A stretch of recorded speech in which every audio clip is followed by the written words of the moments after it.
안녕하세요 중고등부 친구들. 4월 3일 중고등부 주일 예배를 시작하도록 하겠습니다. 사도신경으로 예배 시작하도록 할게요. 전하사 천지를 만드신 하나님 아버지를 내가 믿사오며 그 외아들 우리 주 예수 그리스도를 믿사오니 이는 성령으로 잉태하사 동정녀 마리아에게 나시고 본디오 빌라도에게 고난을 받으사 십자가에 못 박혀 죽으시고 장사한 지 사흘 만에 죽은 자 가운데서 다시 살아나시며 하늘에 오르사 전능하신 하나님 우편에 앉아 계시다가 저리로서 산자와 죽은 자를 심판하러 오시리라. 성령을 믿사오며 거룩한 공예와 성도와 서로부터 하는 것과 죄를 사하시는 것과 몸이 다시 사는 것과 영원히 사는 것을 믿사옵나이다. 아멘. 우리 함께 생명의 주님 찬양하도록 하겠습니다.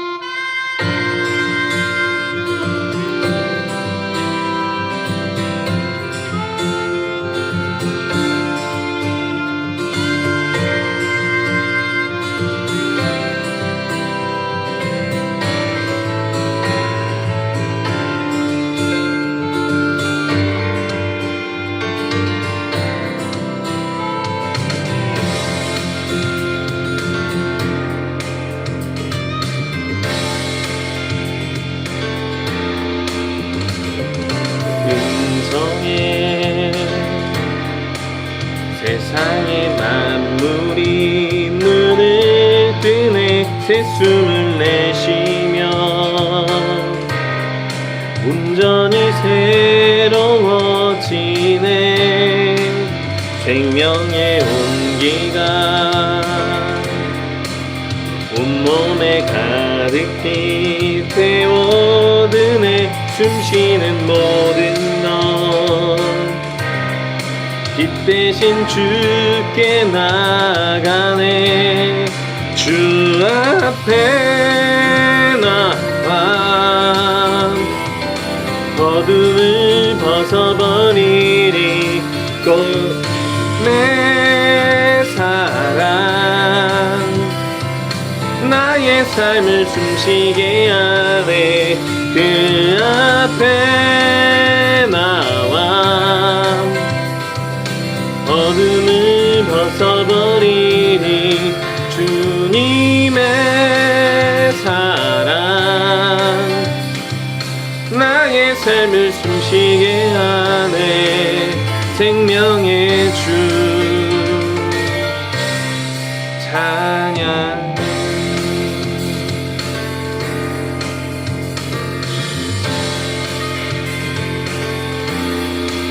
주님의 음성에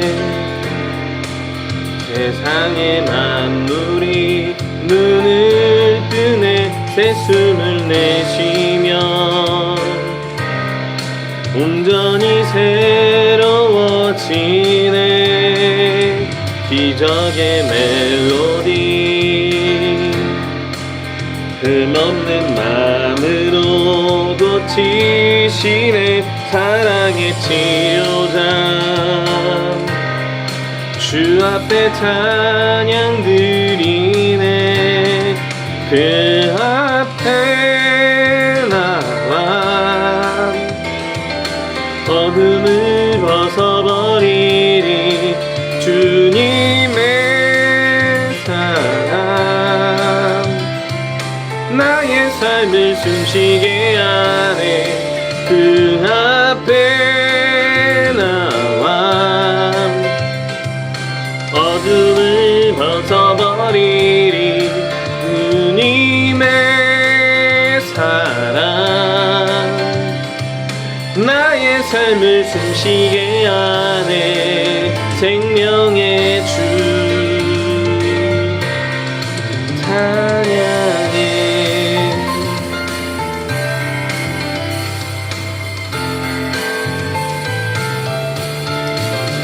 우리 이 시간에 함께 기도하도록 하겠습니다. 한 주간 하나님께서 주신 은혜에 감사드리면서 기도하시고 우리의 죄를 하나님 앞에 고백하고 말씀으로 오늘도 변화되는 시간 되도록 기도하도록 하겠습니다.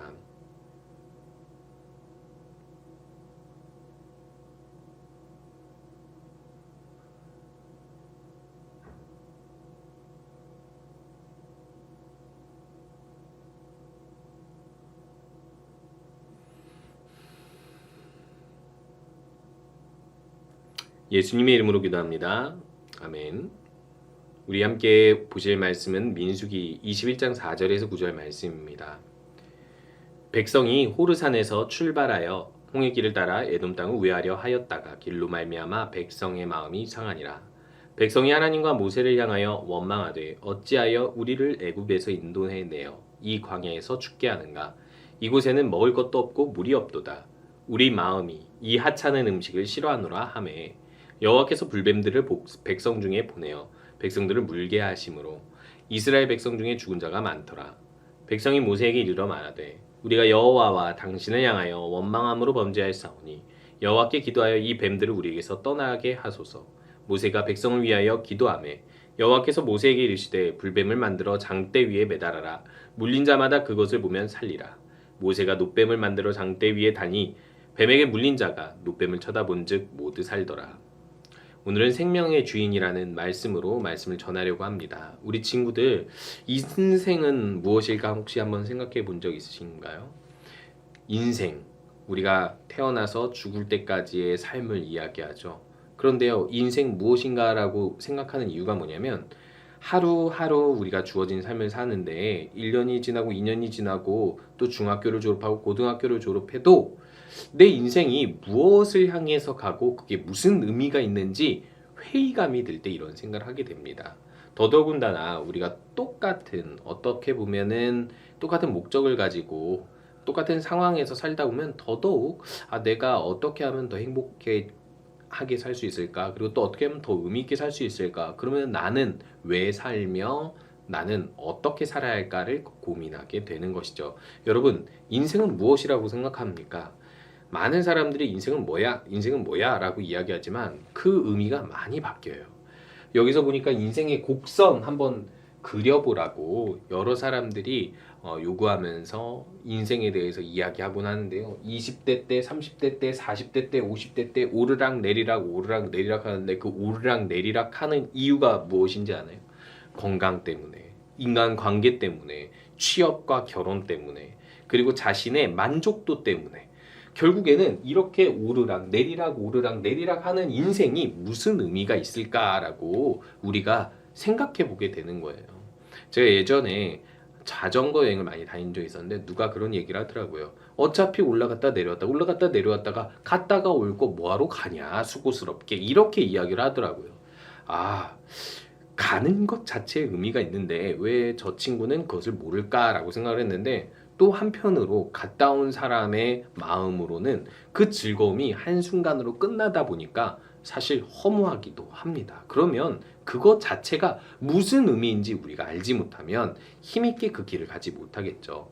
성경에서는 인생을 무엇이라고 말씀하냐면요. 베드로전서 1장 24절에서는 모든 육체는 풀과 같고 모든 영광이 풀의 꽃과 같다라고 이야기를 해요. 풀처럼 그냥 있다가 시드는 것인데 이 풀에 맺는 꽃처럼 그 영광이 잠깐뿐이라고 이야기하면서 풀은 시들고 꽃은 떨어지되 오로지 하나님 말씀만 영원하다라고 이야기를 해요. 왜 이런 이야기를 할까요? 또 어떤 시편에서는 이렇게 이야기합니다. 그가 우리의 체질을 아시며 우리가 단지 먼지뿐임을 기억하심이로다라고 이야기해요. 우리가 먼지와 같이 작은 존재라는 거예요. 우주에서 많은 사람들 가운데서 우리들은 나는 나에게 소중하다라고 가치를 부여하지만 사실상 먼지같이 작은 존재입니다. 우리가 세상을 얼마나 바꿀 수 있으며 또한 우리 인생을 얼마나 아름답게 할 수 있겠습니까? 결국엔 우리는 힘이 없고 좋은 것을 맛보더라도 잠깐뿐인 인생을 우리는 살아가게 되는 거예요. 인생이란 것을 생각해 보면 결국에는 내 맘대로 되지 않는데 짧고 좋은 순간은 더 짧다라고 느껴지는 것이 인생이죠. 너무 인생을 부정적으로 이야기했나요? 물론 인생은 우리가 즐겁게 살아갈 때도 많아요. 뜻밖의 일들로 즐겁고 내가 이룬 것들로 인해서 더 즐겁기도 한 거죠. 그런데 이 모든 인생의 의미가 누구에게서 나오는지를 생각해야 우리가 진정한 의미를 찾을 수 있는 것입니다. 그러면 인생의 의미는 어떻게 찾을 수 있을까요? 이스라엘이 광야에서 지나온 이 성경에서의 역사를 살펴보면 하나님께서 우리가 인생을 어떻게 살아가야 하는지를 가르쳐주고 계십니다. 광야는 어떤 곳입니까? 물도 음식도 없는 이런 이렇게 허허 벌판을 지나야 하는 곳이었어요. 이곳은 일반 세상보다 더 내 맘대로 안 되는 곳이고 정착할 만한 곳이 없어서 방황해야만 살 수 있는 곳이었습니다. 그런데 하나님께서 왜 이 광야를 지나게 하셨을까요? 우리가 보았으면 알겠지만은 하나님께서는 일찍부터 이 가나안 땅을 약속하셨는데 이쪽 애굽 땅에 살던 이스라엘 백성들이 노예에서 해방되어 나왔을 때 이렇게 짧게 왕의 도로, 해안 도로를 통해서 가나안에 갈 수 있음에도 불구하고 이쪽으로 가지 못하게 하신 이유는 이곳에 사는 해양 민족이 애굽도 쉽게 건들지 못하는 강력한 민족이었고 이스라엘이 아직 믿음이 적어 그곳으로 빨리 갈 수 없었기 때문이에요. 가끔 우리들의 인생이 빠르게 성공의 길로 가지 못하는 이유가 바로 그겁니다. 우리가 능력이 부족해요. 믿음도 부족해요. 그만한 자격이 안 되기 때문인데 하나님께서는 그래서 우리 이스라엘 사람들을 이렇게 광야 안으로 우회해서 들어가게 하시는데 결국 1년 몇 개월 만에 가데스 바네아라는 이 가나안 땅을 도착하게 되고 그곳에서 정탐하여 이스라엘 사람들이 이제 어떻게 정복할까를 의논하게 됐죠. 그게 우리가 저번 주에 살펴보았던 건데 결국 사람들이 정탐해서 하나님 약속대로 우리는 좋은 땅에 와 꼭 정복할 수 있을 거야 라고 믿음으로 보는 것이 아니라 믿음 없이 이 땅에 도착하다 보니까 여기서 죽겠구나 하면서 불평하고 원망하고 모세와 지도자들을 죽이려고 했었습니다. 그래서 하나님께서는 계속해서 불평하며 원망하며 1년 몇 개월이 지나도 믿음이 변하지 않는 이들을 보면서 말씀하신 것이 무엇이냐면 너희들이 말한 그대로 이 광야에서 죽게 하겠다 하면서 40년 동안 방황하게 만드신 것입니다. 그래서 이 광야를 지나면서 40년 동안 이스라엘 사람들은 더 하나님을 신뢰하는 법을 배워야 했고 또 그 하나님을 온전히 신뢰하지 못하는 사람들은 이 광야에서 40년 동안 천천히 죽어가고 죄를 지어서 죽게 되었던 거예요. 이제 40년이 지나 이스라엘이 가나안 땅으로 올라가는 때가 되어버렸습니다. 이제 때가 되었어요. 하나님께서 주실 땅 그곳에 들어갈 때가 되었고 이제 방황이 끝나갈 때인데 이때 마침 이렇게 가나안으로 올라가는 길이 있는데 에돔이 여기에 살고 있었고 이 에돔 땅을 지나서 가나안 땅을 들어가 정복하면 좋을 텐데 이 에돔이라는 족속이 이스라엘과 형제 족속이거든요. 이스라엘이 야곱인데 야곱의 형이 에서고 에서의 다른 이름이 에돔입니다. 그러니까 이스라엘은 에돔과 형제 족속인데 이미 이곳은 정착하여 사는 땅이었고 이스라엘 사람들이 하나님이 도우신다라는 명성이 자자했기 때문에 이 에돔 땅을 지나면 자기들이 피해 볼 것이라고 생각을 했어요. 그런데 하나님께서는 이 에돔을 공격하기를 원치 않으셨어요. 형제 국가이니까. 그래서 이스라엘 사람들은 아주 친절하고 아주 평화롭게 에돔 족속에게 요구한 것이 무엇이냐면 우리가 큰 도로로만 가고 이 포도밭이나 너희들의 밭을 해치지도 않고 물도 먹지 않고 그냥 조용히 지나가기만 할 테니까 지나가게만 해달라고 이야기를 했는데 에돔 족속이 안 돼라고 이야기를 한 거예요. 그래서 이 땅을 우회해서 저 멀리 돌아가야 했기 때문에 몇 배나 더 길게 가야 했고 더 중요한 거는 이 길은 더 사막 중에서도 습하고 덥고 그리고 길 자체가 험한 곳이었어요. 제가 자전거 여행할 때 가장 힘든 게 큰 오르막길이 아니더라고요. 작은 오르막과 내리막이 왔다 갔다 하면은 몇 번 힘을 다해서 올라갔다가 또 내렸다가 조금 내려가고 또 올라가고 또 내려가고 그러다 보니까 이게 차라리 큰 오르막 하나를 올라가서 큰 내리막 한 번 딱 내려오는 게 낫지 이게 작은 오르막을 몇 번 가니까 너무 힘들고 진이 빠지더라고요. 마찬가지로 이스라엘 사람들이 이렇게 에돔 땅을 우회하게 되면 이렇게 너무 진이 빠지고 힘들게 되었는데 이 이스라엘 사람들 입장에서는 그렇게 생각하는 거죠. 하나님께서 우리에게 약속하신 땅으로 가게 하시는데 40년이나 됐는데 왜 우리들은 이곳으로 지나가지 못하고 더 힘든 땅으로 가게 되는가? 하나님 탓을 하게 되는 것입니다. 여러분 그런데요. 말씀에서 이렇게 이야기합니다. 백성이 후르산에서 출발하여 홍해길을 따라 에돔 땅을 우회하려고 하였다가 길로 말미암아 백성의 마음이 상하는데 이들의 마음이 상한 이유를 뭐라고 이야기하냐면 에돔 족속이 거부했기 때문에 그런 거예요. 에돔 땅으로 못 가게. 그래서 우회하였기 때문에 그 길 때문에 마음이 상한 거예요. 누구 때문이라고요? 길 때문에. 그리고 에돔 족속 때문에. 하나님 때문이 아니에요. 하나님이 이런 상황을 만드신 게 아닙니다. 하나님이 에돔 족속에게 선택권을 허락하도록 그래서 이스라엘 사람들이 평화적으로 대화로 해결하도록 했는데 에돔이 어찌됐든 간에 그것을 허용하지 않은 것을 하나님께서는 그냥 그렇게 그것을 허용하신 거예요. 그러니까 한마디로 이야기해서 이것은 하나님 탓이 아니라 에돔 족속이 불친절하고, 그리고 또 이 에돔 땅을 빗겨서 가는 그 길 자체가 당연히 사람이 정착하지 않는 땅이니까 험했겠죠.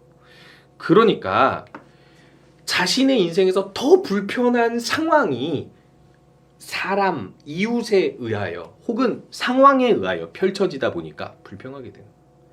마찬가지지 않습니까? 우리도 이 코로나19 상황이 벌써 3년째인데 사람이 의도하지도 않고 누구도 의도하지 않았습니다. 그런데 이런 상황이 펼쳐져서 더 힘든 상황이 됐어요. 그러다 보면 여러 가지 영향을 받게 되는 거예요. 안 좋은 일이 생기면 여러 가지 영향을 받잖아요. 그런 영향 때문에 우리들이 더 힘들어질 때가 있는데, 그때 하나님께서는 우리가 어떻게 살기를 원하실까요? 마음이 상하더라도 하나님을 의지하여 힘을 내기를 원하시는 거예요. 그런데 이 백성들이 이렇게 반응합니다. 하나님과 모세를 향하여 원망하여 왜 애굽에서 우리를 인도해 여기서 죽게 하는가? 40년이 지났는데도 멘트가 똑같습니다. 그러면서 이 물도 음식도 없는 이 땅에서 하찮은 음식을 싫어한다라고 이야기를 하는 거예요. 여러분 잘 생각해 보세요. 지금 죽게 된 상황입니까? 아닙니다.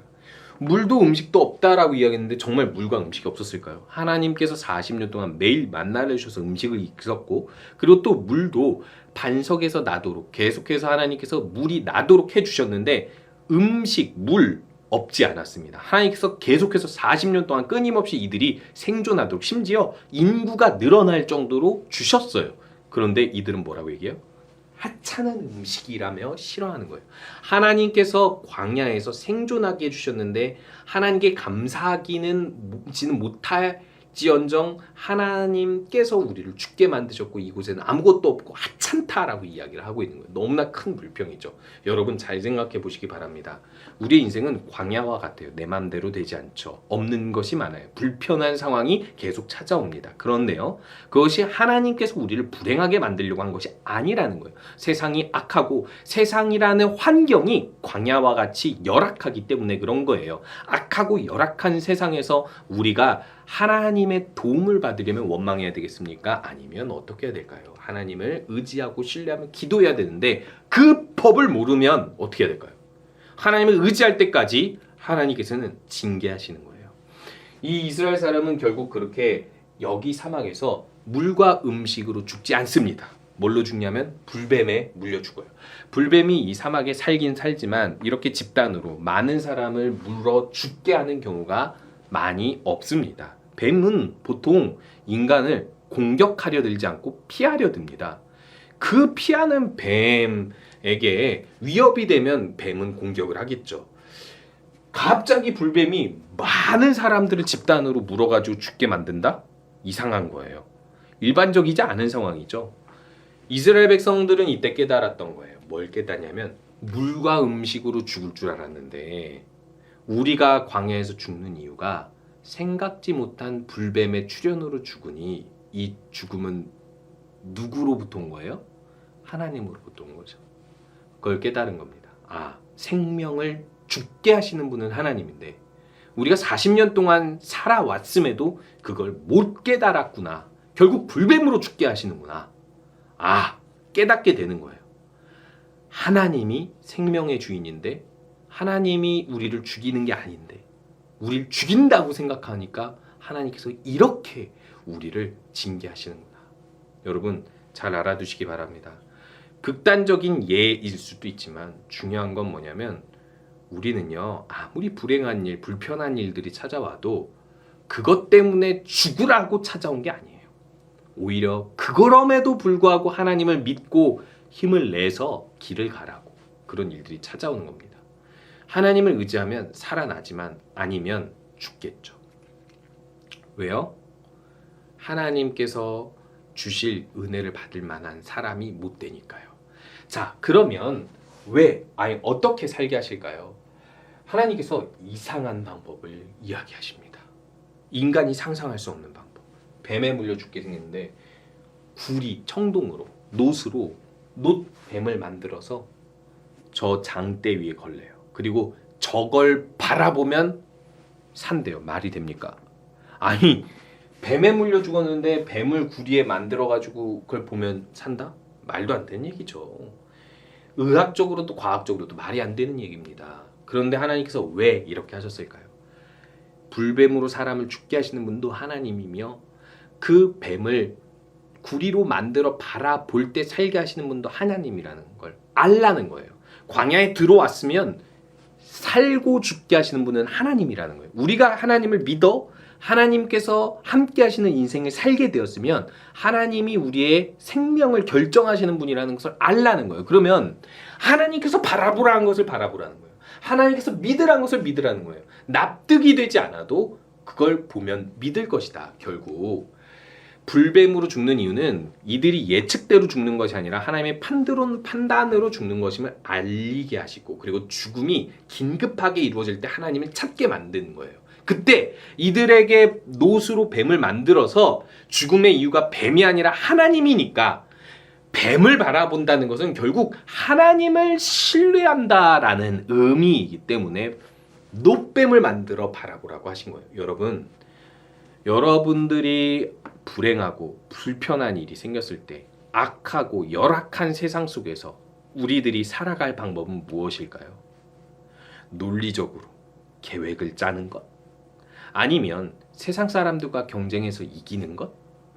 예, 뭐 그런 것도 좋은 일시적인 방법은 될 수 있겠죠. 그런데 분명히 생각해 보세요. 인생이 무엇인지.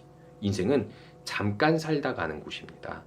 20대, 30대, 40대, 50대, 60대 원하는 것이 다르고 행복과 불행이 달라요. 그 모든 곡선을 타다가 우리는 짧게 인생을 끝나게 될 텐데 이 인생을 주신 분이 하나님이고 인생을 끝내시는 분도 하나님입니다. 광야에 들어가게 하신 분도 하나님이고 거길 나가게 하시는 분도 하나님이고 살고 죽게 하시는 분도 하나님이라면 우리가 의지해야 될 건 어떤 일을 만나든지 하나님을 바라보고 하나님이 인도하시는 곳을 향해서 갈 수 있도록 기도하는 거예요. 우리 친구들 분명하게 하나님 안에서 목적을 바르게 세우고 말씀과 기도하면서 하나님께서 나를 인도해 주실 것을 믿고 인도해 주시기를 바라면서 하나님께 맡기며 모든 인생을 맡기며 그렇게 하나님의 인도를 받는 우리 모든 친구들 되시기 바랍니다. 더불어 우리가 바라봐야 할 것이 있습니다. 이제 조금 있으면 고난주간이 찾아오고 또 부활절도 찾아오게 되는데 우리가 생명의 주관자 되신 예수님을 바라봐야겠죠. 예수님은요 하나님이시고 이 땅을 창조하신 분이며 우리에게 생명을 주신 분인데 우리가 죄로 인해서 죽을 수밖에 없기 때문에 예수님께서 놋뱀처럼 이렇게 십자가에 매달려 인간의 재판 아래 죽으시고 인간의 재판 아래 죽으심으로 하나님의 심판을 우리 대신 받으신 거예요. 그래서 우리가 더 이상 우리의 죄로 인해서 심판받지 않고 영원히 살 수 있도록 해 주신 분이 예수님이시고 우리가 받아들여야 하는 것은 우리가 선하고 악한 것에 따라서 벌받고 죽고 심판받는 것이 아니라 예수님께서 나를 대신하여서 죽으신 사실을 믿음으로 예수님을 바라보고 예수님을 내 주인으로 삼고 살 때 우리가 영원히 사는 구원을 받았다라는 사실을 알고 기억하라는 거예요. 그러니까 여러분 예수님을 더 깊이 생각하고 알아가는 이번 고난주간과 부활주일이 되셨으면 좋겠어요. 우리 함께 주기도문 하면서 예배 마치도록 하겠습니다.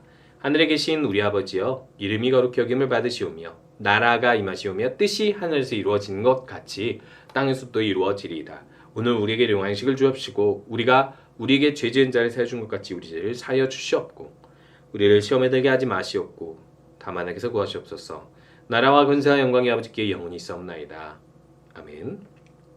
한 주간도 하나님만 바라보고 또 예수님을 바라보며 힘을 얻는 우리 모든 친구들 되시기 바랍니다.